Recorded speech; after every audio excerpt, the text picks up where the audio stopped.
autour de nous, c'était les émeutes. On est des survivants, on va dire. T'en as qui s'en sortent et t'en as qui s'en sortent pas. J'ai été réincarcéré l'année d'après. Genre, en gros, il m'a forcé à que je lui donne les sous. Je suis parti une seule fois au Resto du Cœur, ça, faut le savoir. Tu vois, j'ai pas honte de le dire. Je voulais vraiment me lancer dans l'entrepreneuriat. J'ai décidé d'investir dans une voiture. Genre en fait, tu t'es dit c'est mieux de gagner son Ouais, argent c'est dans le mieux. bien, Voilà. même si tu gagnes moins, plutôt que. Exactement. Allait m'a facilité financièrement et maintenant il était en train de m'appeler vers lui. Et au début c'était vraiment galère parce qu'au quartier il n'y a rien à gratter. Du coup, c'est mon frère qui est à côté, il me dit Jet, t'as foiré, ça a foiré. Et boum, ma main saute. Alors comment ça va, Cyril? Ça va et toi? Ça va bien, ça va bien. Alors bienvenue sur le terrain. Ouais, Alors tout d'abord, je te propose d'abord de te présenter, d'accord. même si tu es un peu connu dans la ville, si tu veux te présenter au grand public. Il n'y a quand même pas de problème. Alors moi je m'appelle Sirou Baraji. J'habite ici à Clichy-sous-Bois. Voilà, j'ai fait toute mon enfance ici. Toute mon enfance je l'ai fait ici. Toute ma vie elle a été faite ici. C'est une ville que j'aime beaucoup. Et voilà, je suis ici avec mes 20 frères et sœurs. Voilà, on est beaucoup dans la famille, oui, mais alhamdoulilah, je les aime tous. C'est ici que j'ai grandi et voilà, c'est ici que j'ai fait ma vie.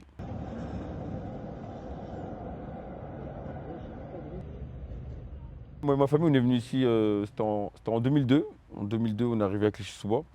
Quand je suis arrivé, j'étais encore très jeune. Je crois que je commençais la CE2, je crois. Et ouais, c'est ici on est arrivé et on a commencé à s'installer doucement, doucement. Bon, après, j'ai pas trop de mémoire de ma jeunesse parce que bon, en CE2, on ne se rappelle pas de tout. Mais ouais, je suis arrivé ici en CE2 plutôt. Et voilà, tout simplement. Et comment s'est passée l'intégration dans cette ville-là en fait? Comment ça s'est passé? Comment tu as pu te faire de nouveaux amis? Bon, je suis venu, j'étais jeune. Quand tu es petit, c'est facile de te faire des amis. Ouais, et puis j'avais de la famille, on va dire ici, j'ai un cousin ici. Et les amis, c'est très très très facile de s'en faire parce que j'ai habité dans un bâtiment qui était juste là derrière, mais ils l'ont détruit la tour. Ah, ils ont d'autres. Et avec nos mamans et les voisins, une fois que la voisine elle est malienne et que nous on est maliens, c'est bon, c'est fini. Déjà les mamans ils sont copines déjà d'office. Et après leurs enfants, plus nous, ça fait des amis immédiatement. Et quand tu es jeune, ça va très vite. Ça va très vite. Et j'ai les mêmes amis jusqu'à aujourd'hui. C'est les amis que j'ai eus étant jeune, c'est les mêmes que j'ai jusqu'à aujourd'hui. Je pense que c'est resté pareil. L'intégration, on va dire qu'elle elle a été parfaite. Elle a été parfaite. Et comment s'est passée ton enfance à l'école? À l'école primaire, moi déjà, j'étais quand même un bon élève. Franchement, ça va. J'étais pas dégueulasse. J'étais un bon élève. J'étais un bon élève jusqu'au moment où je rentre au collège. Je rentre au collège, 6e, ça allait bien. 5e, moins bien. Parce qu'en fait, je vais t'expliquer pourquoi. Parce qu'au collège, tu te fais des amis, tu te fais d'autres amis. Et c'est là où tu rentres dans l'adolescence. Tu vois, là, c'est là où tu rentres dans l'adolescence. Tu rentres aussi dans l'âge du rébellion. C'est-à-dire que tu n'as plus trop envie de travailler à l'école, tu ne veux plus faire tes devoirs, tu veux que rester dehors. Tu vois la vie d'une autre manière. Tu n'es plus le petit qui reste à la maison et qui joue à la play. Et là, maintenant, tu veux sortir, tu fréquentes des amis, voilà, tu fais des bêtises, on va dire. Et là, j'étais moins concentré en cours. Et à partir de là, franchement, c'était compliqué pour moi. Là, franchement, j'ai chuté, on va dire. Est-ce que tu peux nous parler un peu de ton quartier? Moi, mon quartier, moi, en fait, il faut savoir une chose. Il faut savoir que quand je suis arrivé en 2002, 3 ans plus tard, on a eu les émeutes ici en 2005. Ah ouais, j'avoue. C'est-à-dire, on a grandi avec. Bon, après, pour nous, c'est habituel parce que quand tu grandis avec, pour toi, c'est pas quelque chose de C'est fou. pas choquant. Hein. C'est pas choquant. Mais quand tu prends du recul aujourd'hui, à l'âge que j'ai, je me dis que, franchement, comment on a grandi, on est des survivants, on va dire. Entre guillemets, on est des survivants. Parce que dans l'endroit dans lequel on a grandi autour de nous, c'était les émeutes. Il y avait les émeutes autour de nous, il y avait les anciens autour de nous, qui eux ont grandi ici, qui ont eu des anciens. Et on va pas dire que c'était des mauvaises personnes, hein, mais ça ne serait pas une image que je donnerais aux petits d'aujourd'hui. Voilà. Après, bon, on va donner ça à la faute à qui? C'est le quartier qui est comme ça, malheureusement. Et voilà, c'est comme ça. Il y avait 2 morts Ouais, c'est ça. lors d'une poursuite, c'est ça? T'as Bounaizied, bon, l'histoire, tout le monde la connaît. Hein. Ouais. Voilà, course-poursuite avec les policiers. Ils ont fini dans le truc de EDF-GDF, là. Et malheureusement, ils ont laissé leur âme là-bas. Et on a vécu avec ça aussi, tu vois, dans la ville, on a vécu avec ça. Et tu grandis avec quelque chose de malsain en toi parce que tu tu peux pas être en coalition avec la police, impossible. Pourquoi? Parce que tu te dis, ils ont fait ça, ils ont fait ça, ils ont fait ça, ils sont méchants, ils sont comme ci, ils sont comme ça. Et du coup, bah, franchement, grandir comme ça, grandir dans cette ambiance-là, ça a été un peu dur. Ça a été un peu dur.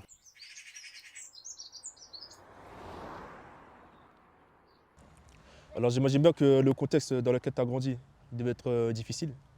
Ouais. Cela, ça explique un peu le fait que qu'au collège, tu suivais plus trop les cours aussi. Exactement. En gros, je ne vais pas tout mettre sur ça, hein, mais c'est dans la ville dans laquelle on a grandi. C'est une banlieue. C'est une banlieue dans laquelle on a grandi. C'est vraiment la banlieue. T'en as qui s'en sortent et t'en as qui s'en sortent pas. C'est comme ça. Il n'y a pas 30 000 solutions. Si tu as vécu dans le quartier, mais vraiment dans le quartier, c'est très dur de s'en sortir. C'est très dur de trouver la voie. Parce qu'en fait, tu es petit, tu es jeune et tu te fais élever, on va dire, par le quartier. Tu vois, tu veux faire de l'argent, tu veux être le meilleur, tu veux. Voilà quoi. La mentalité d'avant, c'est comme ça. Quand tu es plus jeune, ta mentalité, c'est de vouloir faire le plus d'argent possible, être le plus meilleur possible pour avoir la plus belle des voitures, le plus beau scooter, la moto. Tu étais prêt à tout pour ça. En Tu es plus, prêt à tout pour ça. des fois, il y en a, ils n'empruntent pas forcément les beaux chemins. Exactement, exactement. Et justement, comme je disais, tu es prêt à tout pour ça. Quitte à commettre des délits, quitte à faire des choses qui ne plaisent pas forcément, bah, tu les feras. Pourquoi? Parce que tu veux ton truc. Tu viens pas d'une famille de riches, tu viens d'une famille assez noble, on va dire.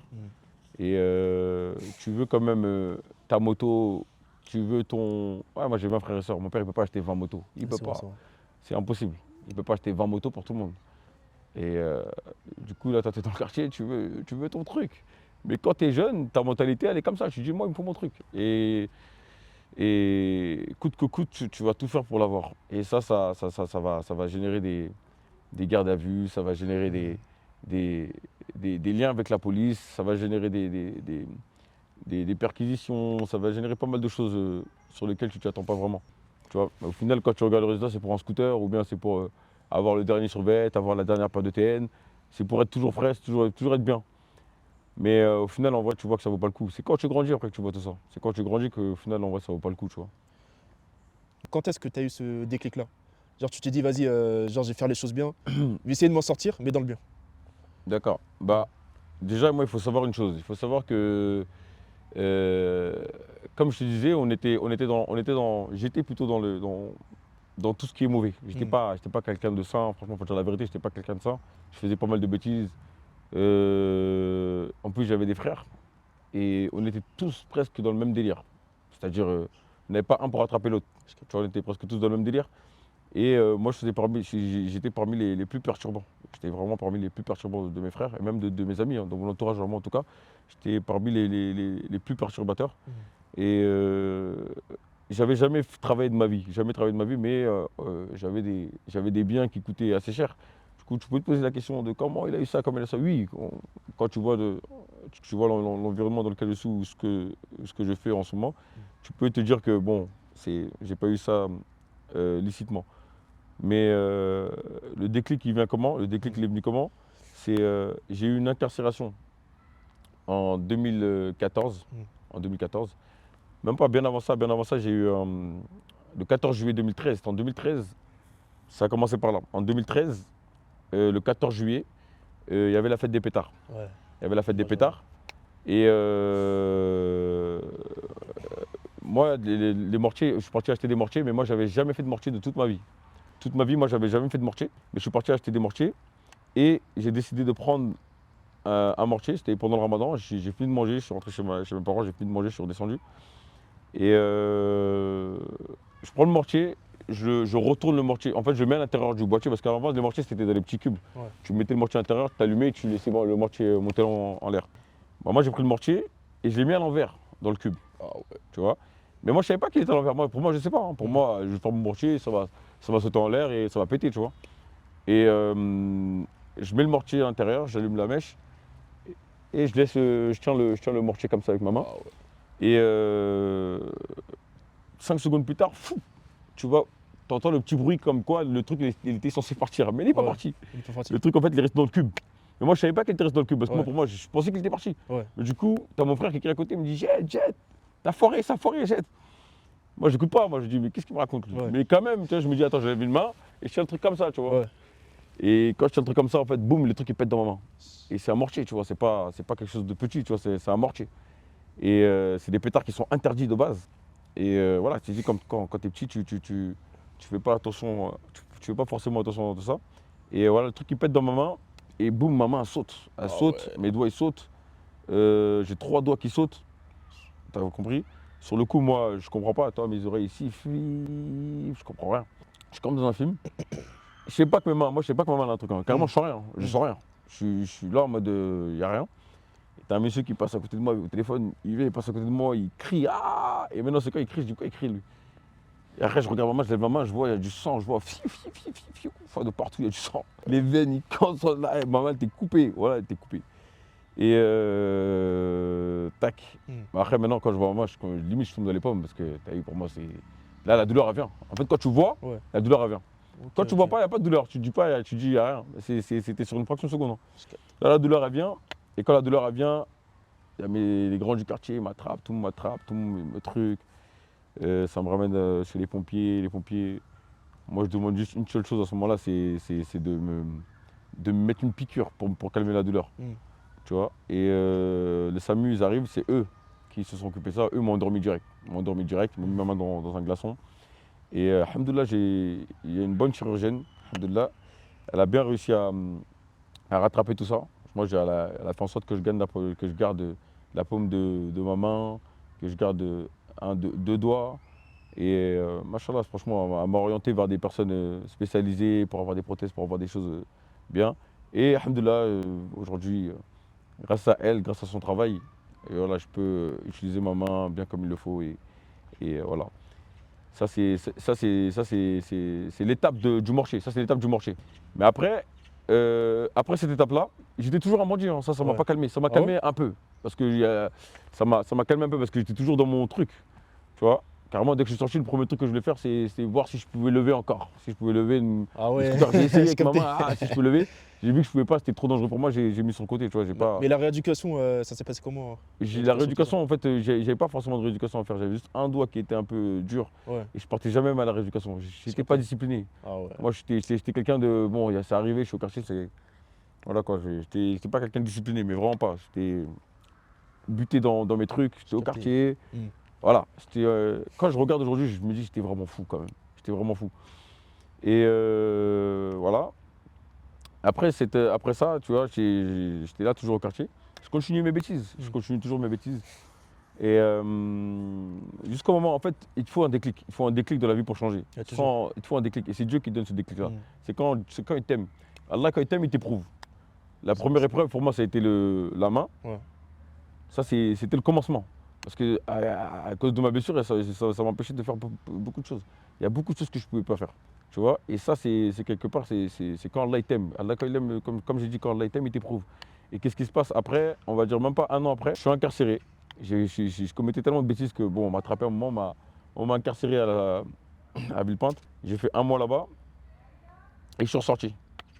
Mais pendant ces un mois-là, on va dire, ça m'a pas servi de leçon. Le seul truc que je regrettais, c'était de voir mes parents venir me voir Ouais, au parloir. Parce que tu sais, mon papa, c'est quelqu'un qui compte beaucoup pour moi, mais pour toute ma famille, parce qu'il est derrière nous, il est derrière nous depuis tout petit, malgré qu'on fait nos bêtises, il a toujours été derrière nous. Toujours.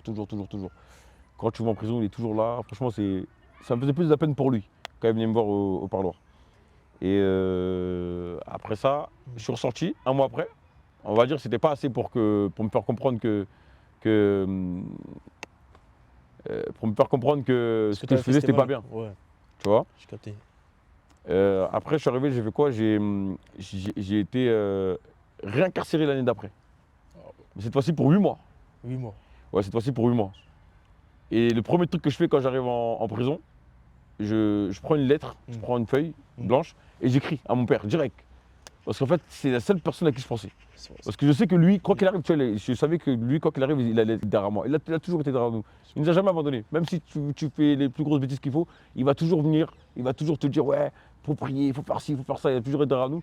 Et ça, c'est quelque chose, tu es obligé d'être reconnaissant par rapport à ça, tu vois. C'est sûr. Et le premier truc que je fais, j'envoie une lettre et tout, j'écris. Et je dis à mon père, ouais, désolé, tout, nanana, voilà, pardon, j'ai flopé encore, désolé, tout, nanana. Je recommencerai plus, tout, nanana. Mais t'as vu, là, cette fois-ci, je pense pour de vrai. T'as vu, là, je pense pour de vrai. Quand je suis en prison, je pense pour de vrai. Je me dis, mais je suis un fou, moi. Là, j'abuse, là. Ouais. Tu vois, et quand je suis en prison, je me dis, mais cette fois-ci, c'est 8 mois, là, à tourner dans les promenades. Je me dis, mais c'est pas en place ici. Ici, c'est pas chez moi. Et là, je te parle de ça, j'ai 18 ans. Hein. J'ai 18 ans, c'est-à-dire que je suis encore très jeune. Hein. Mais j'ai cette jugeote-là qui me dit que non, il faut arrêter tout ça, tu vois. C'est pas quelque chose de bon. Mais alhamdoulilah, dans ma cellule, j'avais quelqu'un de bien qui était un peu plus posé que moi, on va dire plus mature que moi. Et lui, il était vraiment pas content d'être là. Il était vraiment pas content. Il lisait beaucoup, il me faisait lire aussi.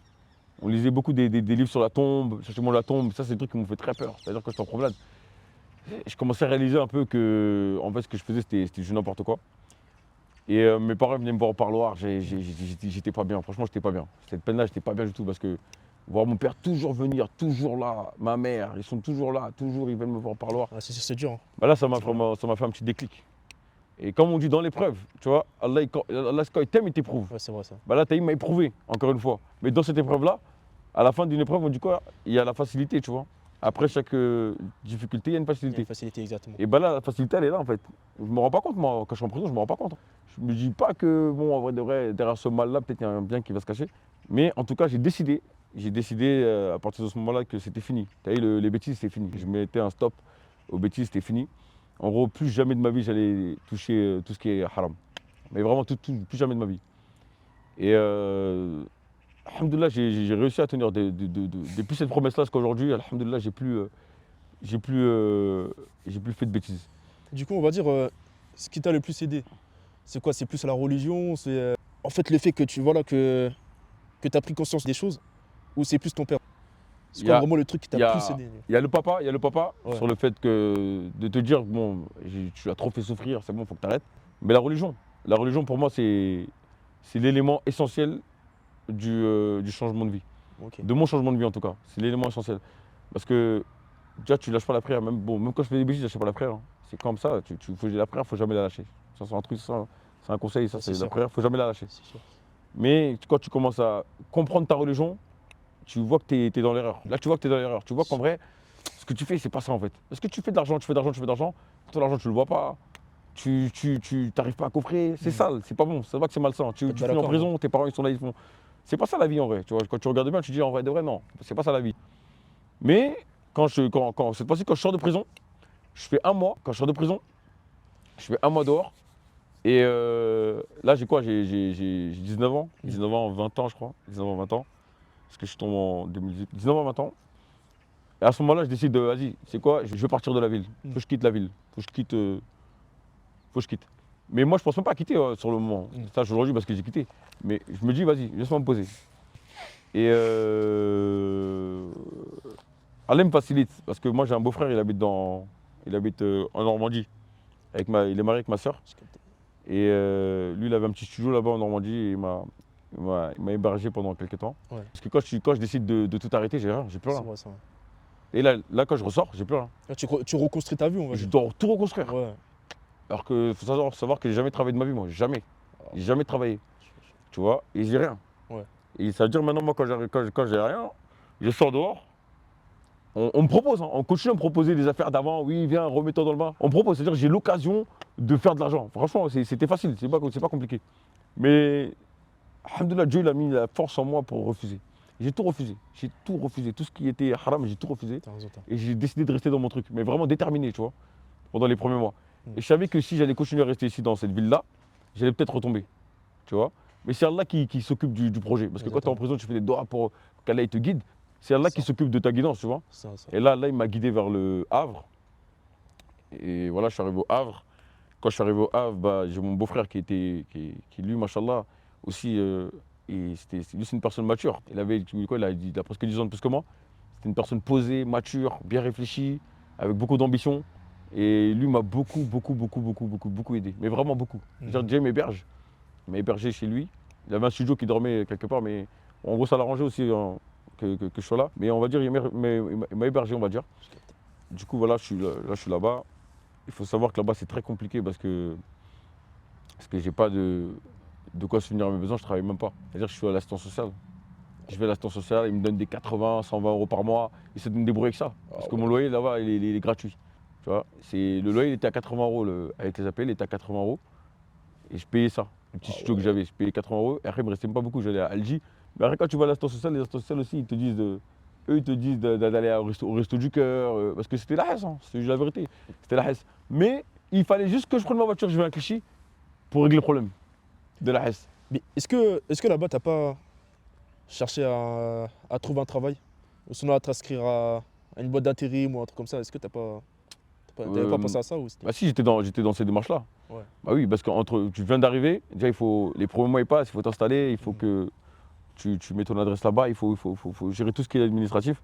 Et après, bon, tu gères tout ça. Mais ça, j'ai directement CV, tout ça, tatati. J'étais déterminé, il fallait que je travaille, tu vois. c'est sûr, J'étais c'est vraiment déterminé, tu vois. Et voilà, du coup, bah, on a vécu. Mais il faut savoir une chose, hein, je suis parti une seule fois au Resto du Cœur, ça, il faut le savoir. Tu vois, j'ai pas honte de le dire, il faut le dire parce qu'il faut que les gens ils savent. Tu vois, une seule fois je suis allé au Resto du Cœur, j'ai eu honte et je suis plus jamais reparti. Je suis plus jamais reparti. Mais on te dit quand Dieu t'enlève quelque chose que tu as déjà dans le haram, mais si toi tu laisses ça pour Allah, Allah va te la changer par quelque chose de meilleur. Tu vois. Et franchement, c'est ce qu'il a fait aujourd'hui. Mais pour continuer l'histoire, voilà, le Resto du Cœur, j'y vais plus. Et alhamdoulilah, avec le temps, ma situation, elle s'améliore. Ça meilleur. Tu vois, que la garantie jeune, il me donne 500 euros par mois cette fois-ci, ça veut dire que je m'en sors un peu mieux. Et voilà, comme je te dis, mon beau-frère, lui, il est beaucoup dans les affaires, il est beaucoup dans. C'est un entrepreneur, lui. Il m'a conseillé, il m'a beaucoup conseillé, on a beaucoup discuté et j'ai beaucoup appris de lui. Tu vois, C'était ton modèle, on va dire. voilà, c'est comme on va dire un modèle parce qu'il avait une grande maturité en lui qui m'a relégué, on va dire. Tu vois, il m'a donné pas mal de son expérience. Et après ça bah, j'ai trouvé du travail. J'ai trouvé du travail, j'ai déménagé, j'ai trouvé mon petit F3, j'ai trouvé du travail. Et là, j'ai commencé petit à petit à me lancer dans les affaires, vendre un peu d'affaires dans le business, quoi. Je vendais des vêtements par-ci par-là, là-bas. Ah, je vendais à tout le monde, j'étais avec ma voiture, je vendais, Je sais à me débrouiller un peu partout, à gauche, à droite. Je travaillais à l'intérim en même temps, quand on m'appelait, j'allais, j'étais vraiment déterminé, tu vois.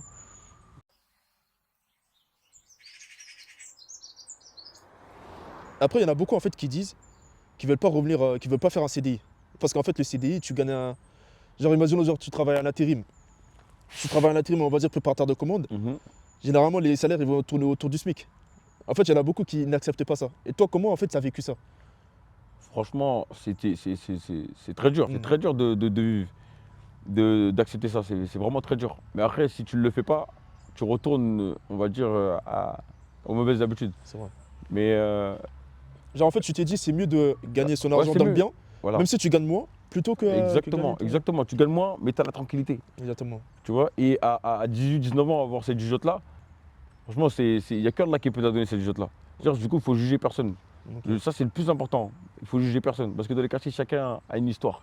T'as vu, moi et toi, on est ensemble à l'école depuis un moment. Mais tu connaissais pas mon histoire, il faut dire la vérité. Mais avant de juger les gens, il faut toujours connaître leur histoire. C'est pour ça que le jugement, il ne faut pas le faire. C'est vrai. Parce que chacun a sa vie. Chacun a vécu une vie C'est différente. Tu prends du début, tu prends de sa jeunesse jusqu'à maintenant. Ok. Tu vois. Et ouais, non, après, pour revenir à ta question, c'est très difficile. C'est très difficile. C'est pas facile. Et, mais bon, quand même, tu t'en sors. Tu t'en sors parce qu'il y a de la baraka dans l'argent. Exactement. Exactement. Tu vois. Et tu le vois qu'il y a de la baraka parce que tu vois que le peu que tu as, ça te fait grandir très vite, à une vitesse incroyable. Exactement. Alors que le beaucoup que tu avais avant, bah, à part faire du haram, En plus, tu perds de l'argent vite après. et oui, tu peux même pas donner un euro à ta mère.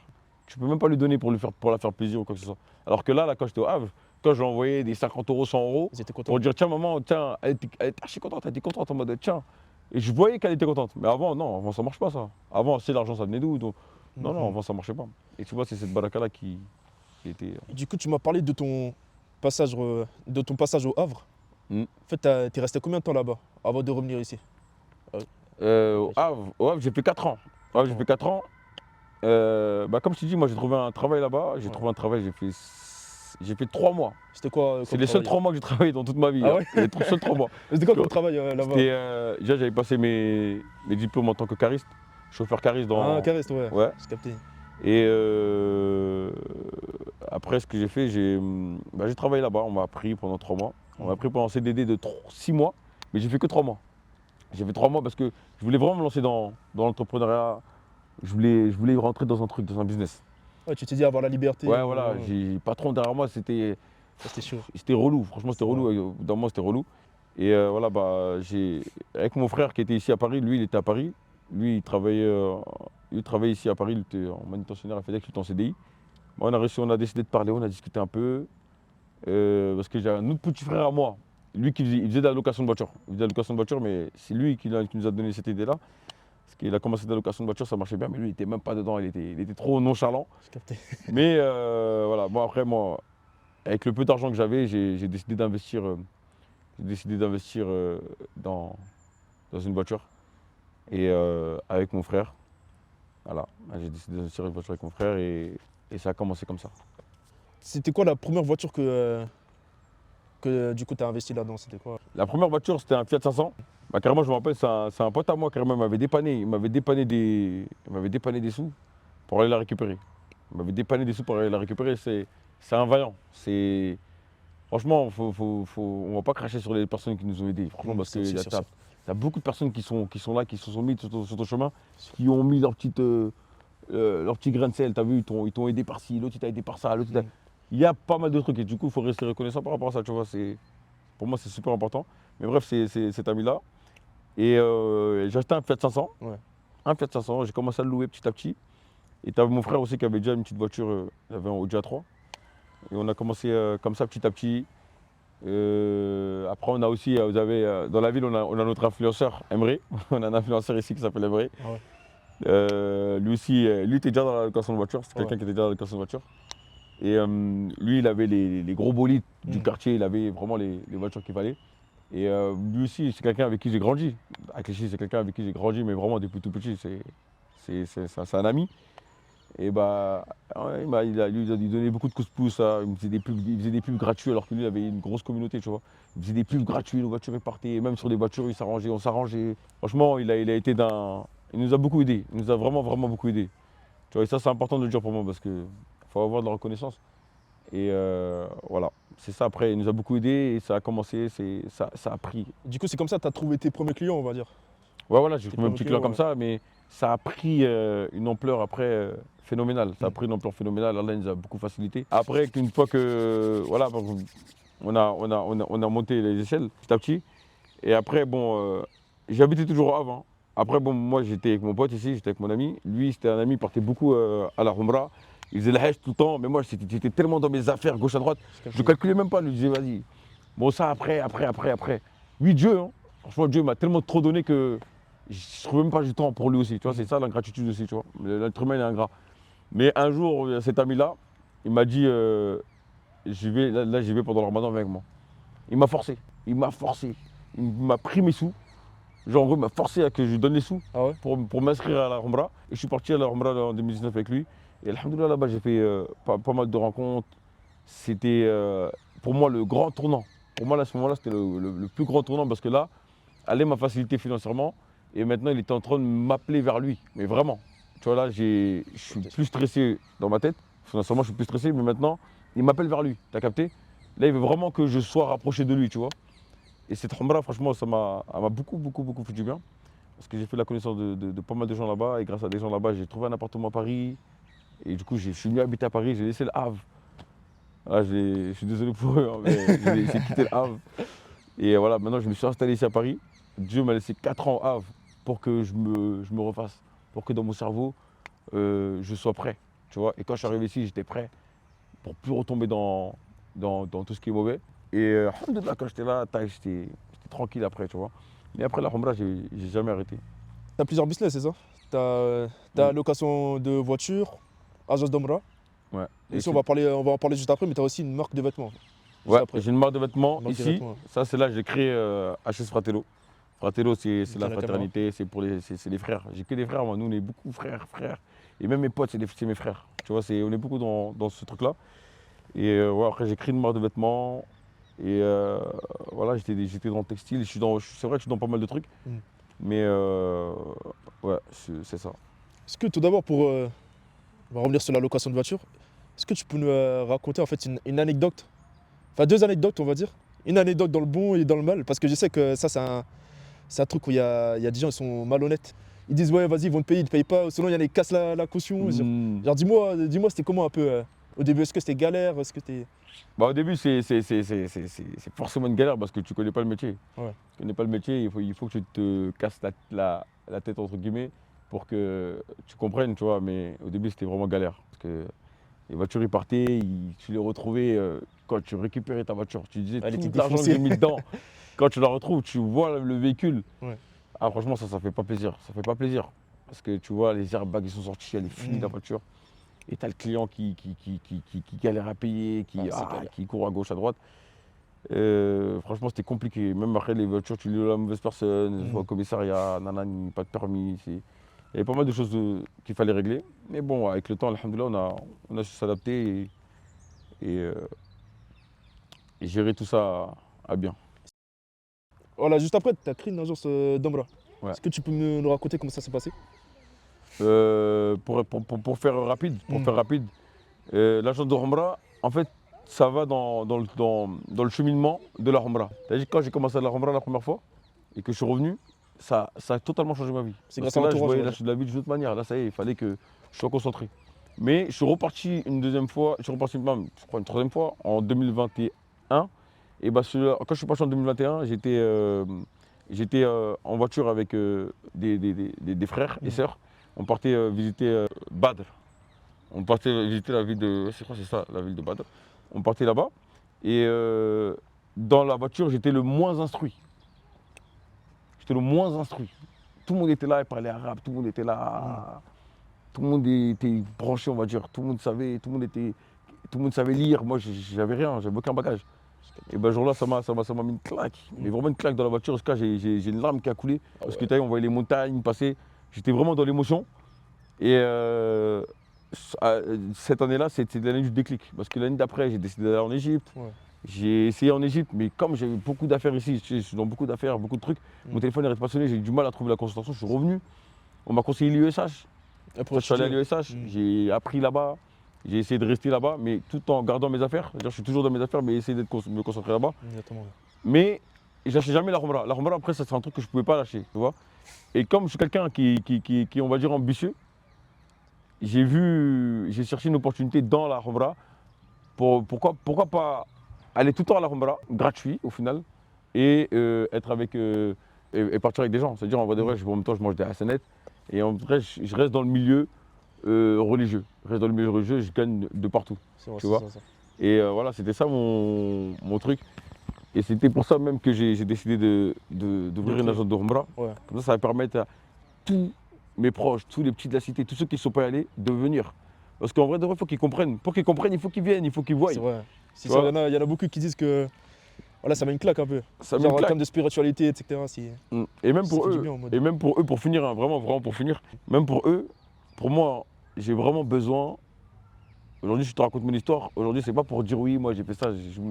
Tout le monde sait ici, je parle jamais de ça, tu vois. Mais c'est pour que les petits, aujourd'hui, ils disent ah ouais, j'avoue quand même. Ah ouais, j'avoue. Parce qu'au quartier, il n'y a rien à gratter. Il n'y a rien à gratter. C'est faux. Même si tu grattes, c'est pour un petit temps. C'est pas pour longtemps. Tu vois, il n'y a vraiment rien à gratter. Le plus important, c'est la religion. C'est la religion le plus important. C'est rester droit dans tes bottes, rester honnête. Tu vois, ne pas insulter les gens, vraiment être quelqu'un de bien. Et tu verras que ta vie elle va changer. Et la voie de la Humra, c'est un jardin, c'est la porte. Quand tu ouvres la porte, tu as un jardin, tu as des anges, tu es assis, tu es vraiment apaisé. Et le plus important, comme on dit, c'est la paix. Hein. La paix et la tranquillité d'esprit, c'est le plus important. Et voilà quoi. Pour les petits de la cité, ils le savent très bien. Nous, on est comme ça avec tout le monde. Ils savent très bien, frère. On fait ça. Aujourd'hui, c'est pour qu'eux, ils ne font pas la même erreur que nous, on a fait. Exactement. Ouais, vous êtes des modèles pour eux, on va dire. Voilà, exactement. On veut être un bon modèle. On peut être le modèle qui fout la merde et après ils font la même que nous. Non. Nous, on veut être le modèle qui fait le bien et qui font pareil que nous. Tu vois, on fait le bien et ils font pareil que nous. Comme ça, ils prennent la relève après nous. Merci beaucoup, Sékou, pour cette interview. Merci beaucoup d'être venu ici. C'est un honneur pour moi. En tout cas. C'est un honneur pour moi et moi aussi, je vous remercie. Je vous remercie à vous. Merci beaucoup. Yes. Voilà, à la prochaine. C'était bien. C'était carré. HS. Cache les gars. On va montrer ça. Merci à toi d'avoir regardé ce premier épisode de Sur le terrain. Et n'oublie surtout pas de t'abonner, de liker, de commenter et de partager. Chaque terrain a son histoire. Chaque personne a sa voix. On se retrouve bientôt sur un nouveau terrain.